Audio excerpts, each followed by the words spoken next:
Bien,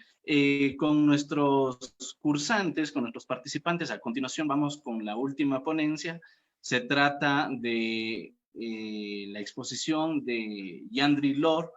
Él es representante estudiantil en la comisión académica de la carrera de Derecho de la Universidad Laica Eloy Alfaro de Manabí.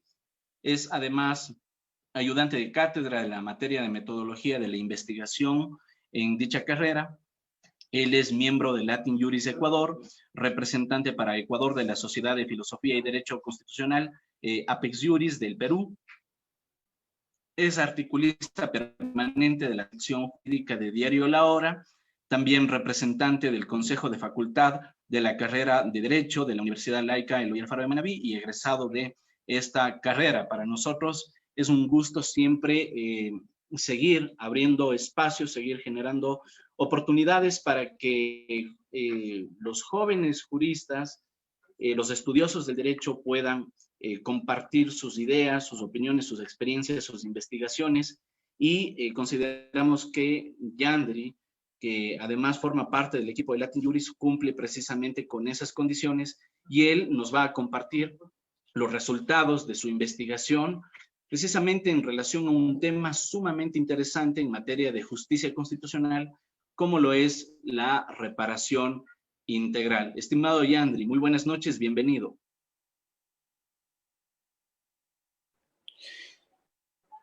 Gracias, estimado, la oportunidad que me das de disertar este tema muy importante y para mí incluso muy relevante. Y asimismo felicitar a cada uno de los cursantes que durante estos 3 días han estado presentes en este evento académico como tal, ¿no?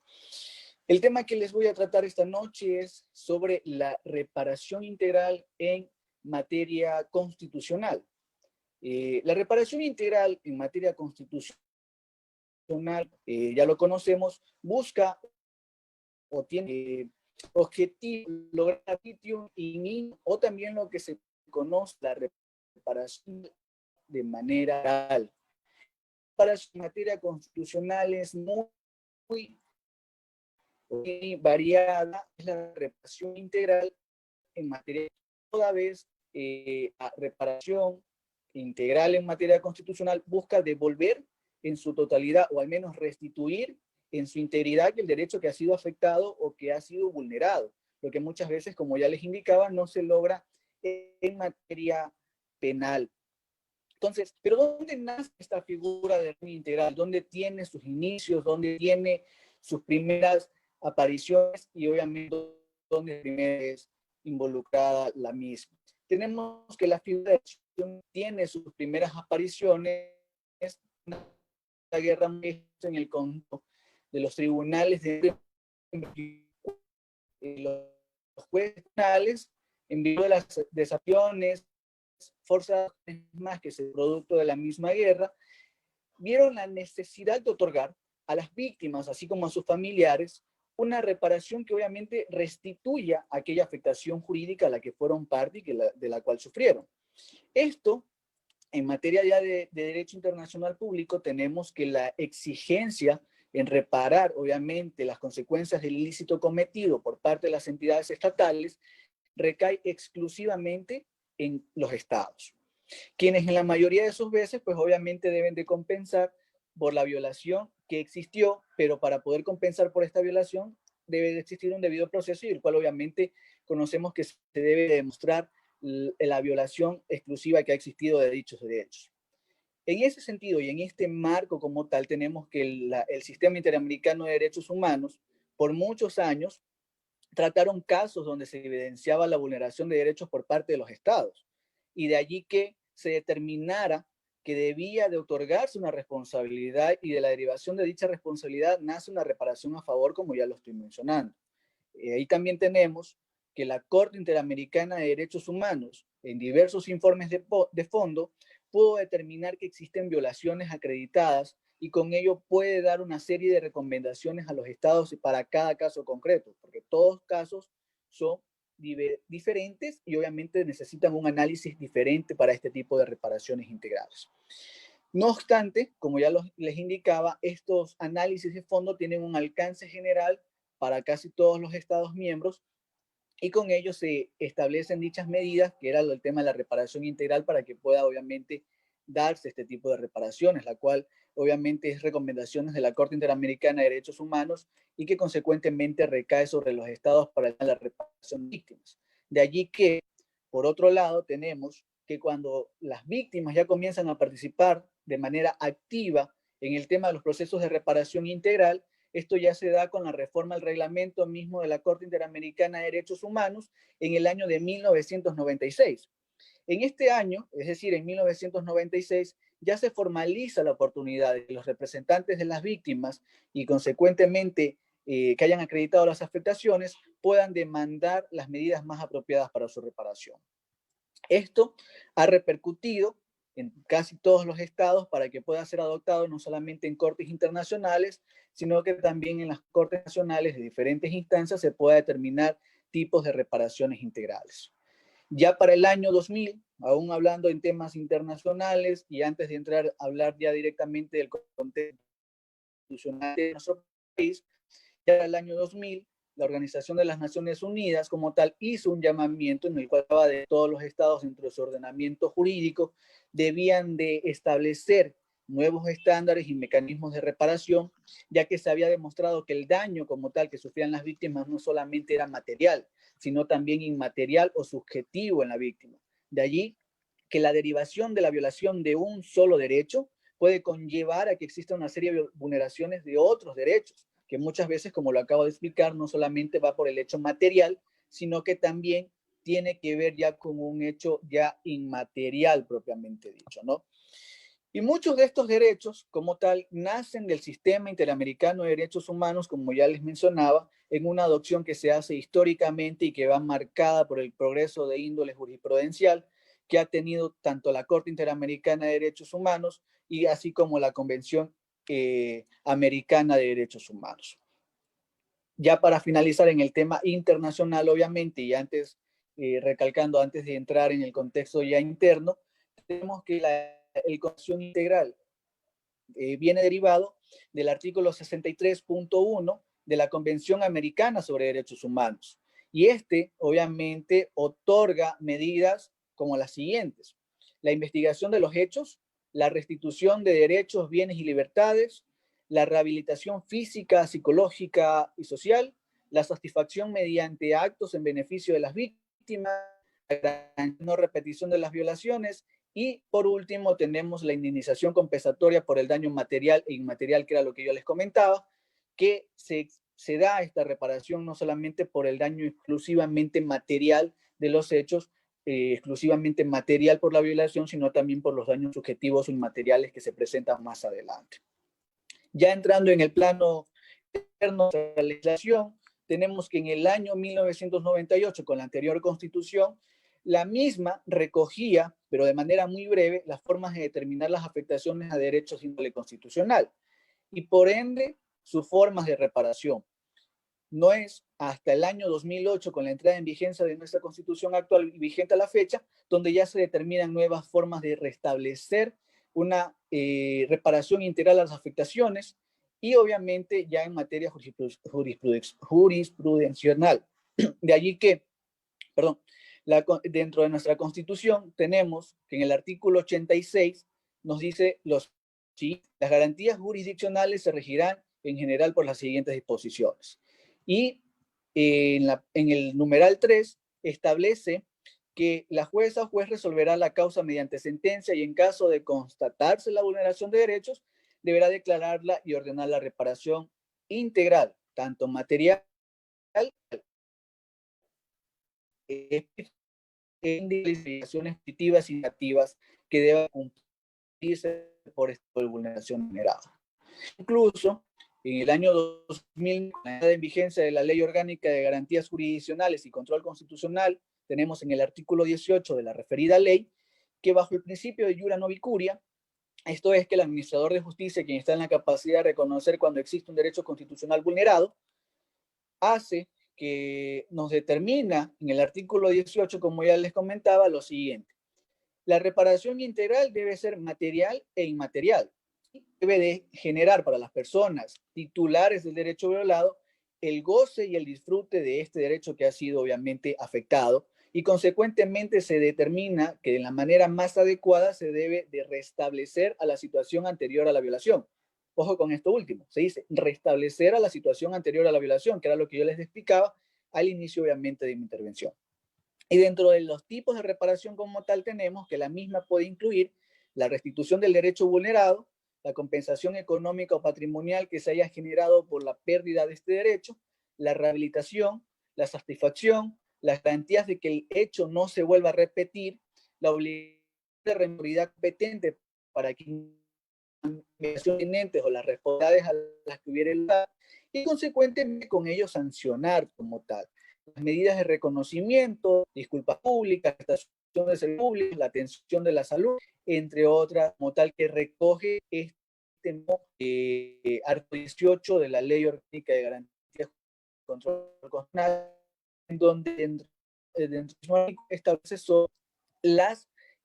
reparaciones materiales e inmateriales, como ya les comentaba. Y en ese sentido, en cuanto a este artículo 18 de la Ley Orgánica de Garantías Jurisdiccionales y Control Constitucional, tenemos que mediante la sentencia 004-13-SAN-CC, la Corte Constitucional ha determinado que la reparación integral dentro del ordenamiento ecuatoriano como tal constituye un derecho constitucional, cuyo titular como tal es la persona que se considera afectada por la vulneración de sus derechos reconocidos en la Constitución. Y adicionalmente establece que este principio orientador se complementa o perfecciona en la garantía de derechos. Es decir, que esta institución jurídica haya inmerso el tema del ordenamiento constitucional ecuatoriano, siendo un eje transversal para el ejercicio de los derechos. De esta forma, de acuerdo a lo que establece la sentencia que les acabo de comentar, que les repito, es la 004-13-SAN-CC, se establece que de esta forma como tal, se logra que las garantías constitucionales, respectivamente hablando, no sean vistas como simples mecanismos judiciales, sino que como verdaderos instrumentos con los cuales cuentan las personas para obtener del Estado una protección integral de sus derechos. Derechos que, como ya lo indicaba, muchas veces son vulnerados, son afectados, y con esta reparación integral se busca restituir ese derecho a su estado inicial. De ahí que obviamente el Estado ecuatoriano y todo el tema de la reparación integral dentro del Estado ecuatoriano está exclusivamente en los administradores de justicia. Y estos administradores de justicia, de acuerdo a lo que ya les voy a explicar más adelante, deben generar los mecanismos necesarios, pertinentes, para llegar a esta reparación integral. Y obviamente que las declaraciones dadas a las violaciones y a los daños acreditados tengan un procedimiento oportuno y eficiente, y asimismo sean aceptadas como legítimas en cuanto a la reclamación, ya que si esto no fuese posible, es decir, reparar aquel daño y regresarlo a su estado natural, será el mismo jugador obviamente que pueda determinar nuevas formas y mecanismos aplicables para tales efectos, como lo veremos más adelante. Entonces, en este hecho generador de reparación integral, tenemos también dos ejes transversales con los cuales los administradores de justicia deben de manejarse o deben de basarse. El primero, como obligación del Estado derivado de su responsabilidad. Y segundo, como un derecho fundamental de las víctimas a recibir una reparación acorde al daño causado al respecto. Dentro de este tipo de reparaciones, de estos dos ejes transversales que yo les acabo de mencionar, que es, primero, bueno, les repito, la obligación del Estado derivado de su responsabilidad por haber vulnerado ese derecho, y segundo, como un derecho fundamental que tienen todas las víctimas de recibir una reparación acorde al daño causado al respecto. La codificación del reglamento de sustanciación de procesos de competencia de la Corte Constitucional, que entró en vigencia en el año 2015, de acuerdo al registro oficial número 613, en su artículo 98 y 99 nos define las medidas de reparación integral, así como a quienes va dirigida esta reparación integral. En ese sentido, tenemos que en el artículo 98, dentro de las medidas de reparación integral, tenemos las que ya les mencionaba: la restitución, la rehabilitación del derecho, la satisfacción del derecho, las garantías de no repetición de vulneración a ese derecho, la obligación de investigar los hechos y determinar los responsables y obviamente sancionar, la reparación económica, entre otras como tal. Y dentro de la determinación de las medidas de reparación integral en el artículo 99, este nos da 6 numerales con los cuales nosotros podemos manejar el tema de a quienes va dirigida la reparación integral. Y en ese sentido tenemos que la reparación debe de constar la determinación de la persona beneficiaria de la medida de reparación integral, la determinación del sujeto o los sujetos obligados al cumplimiento de dicha sentencia, es decir, de dicha reparación, la descripción detallada de la medida de reparación que se debe de adoptar y que se va a tomar, la forma en la que el sujeto obligado debe de ejecutar la medida de reparación integral y la determinación de un plazo razonable dentro del cual se deberá ejecutar la medida. Y por último, obviamente, en cuál el sujeto obligado deberá informar, esto en el caso de informar al Pleno de la Corte Constitucional, acerca de la ejecución integral de esta medida de reparación para demostrar que ha hecho acorde todo lo que está determinado en la sentencia. Y estas reparaciones como tal, las que yo les mencioné en su momento, es decir, la reparación en cuanto a la restitución del derecho, la rehabilitación, la satisfacción, las garantías de no repetición, la obligación de investigar los hechos, de determinar los responsables y de sancionar, la reparación económica, entre otras, no son una camisa de fuerza para los jueces, ya que como tal, tenemos que los jueces no están obligados a cumplir exclusivamente esas medidas de reparación. En ese sentido, y para considerar otras como tal dentro del contexto de reparación integral, la Corte Constitucional incluso, mediante la sentencia 146-14-CEP-CC, nos ha indicado que en su parte pertinente y que me permito exponerles a ustedes para su conocimiento, los jueces constitucionales se encuentran en la obligación de ser creativos al momento de determinar las medidas de reparación integral que dentro de cada caso se les ponga a su conocimiento. Esto con la finalidad de que esta garantía jurisdiccional sea efectiva y obviamente se cumpla con su objeto constitucional, evitando así vincular únicamente a la reparación integral con una reparación reducida a lo económico, ya que obviamente, como les explicaba, su naturaleza es distinta. Esta reparación económica es como tal cuando existe un daño material, pero también puede darse cuando existan daños subjetivos o inmateriales, que era lo que yo les explicaba al inicio de mi intervención, en el tema de las reparaciones integrales. Y es por esta razón que en la misma sentencia que yo les acabo de mencionar, la 146-14-CEP-CC, establece que la determinación como tal de la reparación integral deberá ser proporcional y obviamente racional con relación a la función del tipo de violación que ha sido parte obviamente esa persona y de las circunstancias del caso. Es decir, las consecuencias de los hechos y la afectación al proyecto de vida de la persona. Todo debe estar encajado perfectamente a la hora de determinar una reparación integral y consecuentemente en base a ello poder describir de manera correcta, de manera exclusiva, cómo se va a hacer la reparación a favor de esta persona que ha tenido una vulneración a sus derechos de índole constitucional, que ha tenido una vulneración a sus derechos consagrados en la Constitución y que, como ya lo vengo mencionando, viene incluso siendo recogido por diversos tratados internacionales. Para concluir, tenemos como tal que la reparación integral, que obviamente se da con la restitución del derecho vulnerado,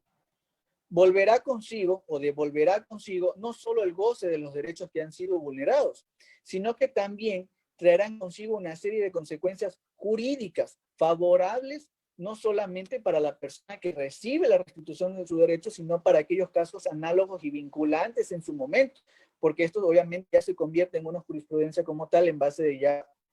nosotros conocemos con la reiteración de los casos respectivamente hablando. Entonces, esto como tal conlleva, como ya lo mencionaba en su momento, de que los jueces en el tema de garantías jurisdiccionales pueden ser incluso hasta un poco innovadores a la hora de determinar un tipo de reparación integral, de acuerdo a lo que yo les decía, la codificación al reglamento de sustanciación de procesos de la Corte Constitucional, para que puedan adoptar nuevas medidas de reparación integral, medidas incluso, como les explicaba, no están recogidas dentro de la normativa, pero que sí pueden ser incluso recogidas en una nueva sentencia, en un nuevo tipo de reparación, obviamente esto debe de observar que las mismas, es decir, los medios de reparación integral que se puedan determinar o que se vayan a determinar dentro de un proceso jurisdiccional, sean acordes a lo que obviamente es afectado como derecho y consecuentemente bajo la discreción del juez y bajo su creatividad respectivamente hablando, se pueda otorgar nuevas medidas de reparación a más de las contempladas, en la norma y que obviamente puedan ser adoptadas de manera eficiente, eficaz y que sean también vinculantes a otros procesos. Agradezco mucho la atención de cada uno de ustedes. Nuevamente reitero mi agradecimiento al doctor Damián Amijos por la oportunidad de disertar sobre este tema. Muchas gracias, amigo Damián. Gracias a ti, estimado Yandri, muchísimas gracias. Es un gusto realmente poder escuchar estas magníficas ponencias a lo largo de estos 3 días. Hay muy buenos comentarios. Vamos con las preguntas. Dice, ¿qué pasa cuando no se cumplen las medidas de reparación integral? ¿Qué acciones se pueden seguir? Luego, Diego Flores dice, la reparación integral en derechos a la integridad física, psicológica y sexual es muy compleja que la Corte Constitucional dé como restitución. En estos casos, el Estado y la misma Corte Constitucional le deben mucho a las víctimas que han sido violentadas sus derechos. Este es un comentario y bueno, por supuesto lo leo en aras de poder contar con tu opinión, estimado amigo. Esos dos son los que se relacionan con tu ponencia. Muchas gracias, amigo Damián. En base a la primera pregunta que me hacen sobre el tema de qué hacer cuando las medidas de reparación integral no son cumplidas en su plenitud, tenemos que dentro de las mismas medidas de reparación integral se establecen los seguimientos por parte de las entidades como Defensoría del Pueblo, que hace todo el seguimiento de cumplimiento de las sentencias. Recordemos que dentro de los tipos de reparación integral se ordena a una entidad estatal para que ésta haga el seguimiento respectivo y obviamente se pueda determinar que se ha cumplido con la sentencia. Ese seguimiento que se hace tiene como objetivo o tiene como una finalidad el poder entregar un informe, en este caso por la Defensoría del Pueblo, en la cual establezca si se ha dado cumplimiento o no a la sentencia y de determinarse que no se ha dado el cumplimiento respectivo, pues ordenar obviamente las investigaciones a las que hubiere lugar y a las que hubiere de ser el caso por no acatar esta decisión judicial. Y con el tema, el comentario que hacía el compañero, se me escapa ahorita el nombre, como yo lo decía al principio de mi intervención, la reparación integral en materia constitucional como tal es muy diversa al tema mismo del penal, porque en materia penal, como ustedes lo mencionaban, en el tema de los delitos contra la vida, la integridad sexual, psicológica o física, es muy difícil y casi me atrevería a decir que imposible devolver al estado inicial de ese derecho vulnerado o de ese derecho que se haya afectado a la persona, ¿no? Pero en ese sentido ya vienen otros tipos de reparación integral que obviamente no llegan a restituir en integridad total el derecho que ha sido afectado o que ha sido vulnerado. En ese sentido, podemos poner un ejemplo claro. Un juez puede determinar como reparación integral a las víctimas de alguna persona que haya sido víctima de algún homicidio o de algún asesinato, que se ordena algún tipo de reparación integral, además de obviamente la sentencia condenatoria en contra del Estado que ha demostrado la responsabilidad de este, podrá ordenar el tema de reparación integral económica y otro tipo de reparación, pero no puede devolverle la vida a la víctima. Y en ese sentido no damos o no se cumple en su totalidad la restitución íntegro o la restitución in íntegro en lo que es el tema de reparación integral. Entonces, en materia penal, como lo mencionaba al principio de mi intervención, sí queda un poco alejado el tema de poderse dar al 100% lo que es el tema de la reparación integral. Bien, muchísimas gracias, amigo, por tu participación. Debo decir que me siento muy contento por pues contar con un grupo de ponentes que han estado a la altura de las expectativas de este público amigo. Esperamos contar con tu participación en futuras ocasiones. Muchas gracias, estimado doctor Damián. Asimismo, agradecerte y felicitarte por crear estos espacios de debates académicos mismos que sirven para fortalecer los conocimientos jurídicos, no solamente de estudiantes de derecho, no solamente de abogados, sino también incluso de personas que aman un poco conocer el tema del derecho y que con eso también sirve para ellos poderse empapar y conocer un poco más el mundo jurídico. Agradezco obviamente a cada uno de los participantes y obviamente reiterar las felicitaciones por estar a lo largo de estos 3 días disfrutando de los anteriores ponentes, que todas sus ponencias han sido magistralmente increíbles. Y bueno, me despido, deseándoles a todos ustedes un excelente noche, igualmente a ti, amigo querido. Un fuerte abrazo a todos.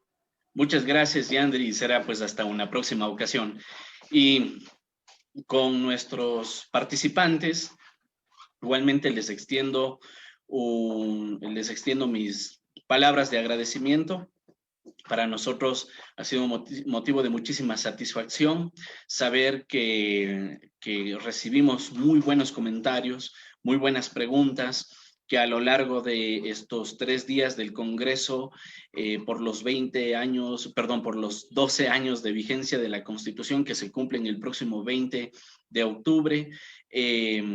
hay muchísimos criterios que dejan ver el nivel de satisfacción de quienes han seguido este programa de manera totalmente gratuita, con la única opción de pagar $20 por una certificación para quienes tengan interés en aquello. Pero siempre ha sido característico de Latin Juris precisamente el generar estos espacios de debate, de intercambio académico, para que podamos continuar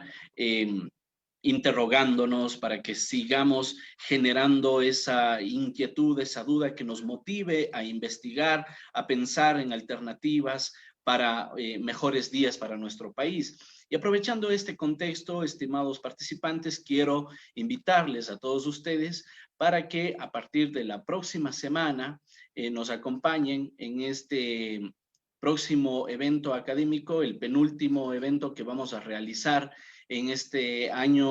2020. Se trata del curso latinoamericano de alta formación en Derecho Administrativo y Contratación Pública. Es un evento académico que iniciará el próximo lunes y terminará el 20 de noviembre. Es un curso que integra 5 módulos en los cuales participarán profesores de diversos países de América Latina, profesores principalmente de Colombia, de Ecuador, de Bolivia, de Perú, de México. También tenemos profesores de países centroamericanos, están profesores de Honduras, de Guatemala, profesores de Argentina también. En fin, ustedes ya conocen esta diversidad con la que contamos en Latin Juris, y para nosotros será motivo de muchísima satisfacción contar con su participación. Este evento particularmente estará avalado por la Universidad de Cuenca, por la Universidad de Salamanca, la Universidad Pública del Alto de Bolivia, y también por la División Multidisciplinaria Académica de Los Ríos de la Universidad Juárez Autónoma de Tabasco de México. Es decir, contamos con el apoyo, con el respaldo académico e institucional de 4 importantes universidades de diferentes países. Así que es un evento sobre el que tenemos muchísimas expectativas. Precisamente mañana, a partir de las 5 de la tarde, brindaremos una charla informativa sobre este próximo programa académico para que ustedes, pues en general, para quienes tengan interés en el evento, puedan sumarse y puedan participar. No me queda más entonces que agradecerles a todos ustedes por su participación, desearles un feliz fin de semana y comunicarles que los certificados de participación por este evento los estaremos remitiendo a partir del día de mañana de manera digital a los diferentes grupos de WhatsApp y también a los correos electrónicos que han registrado en su inscripción. Insisto, que tengan ustedes un feliz y reparador descanso, y muchísimas gracias por confiar en nosotros y por participar hasta altas horas de la noche de un viernes en estos eventos académicos. Un gusto, que estén muy bien.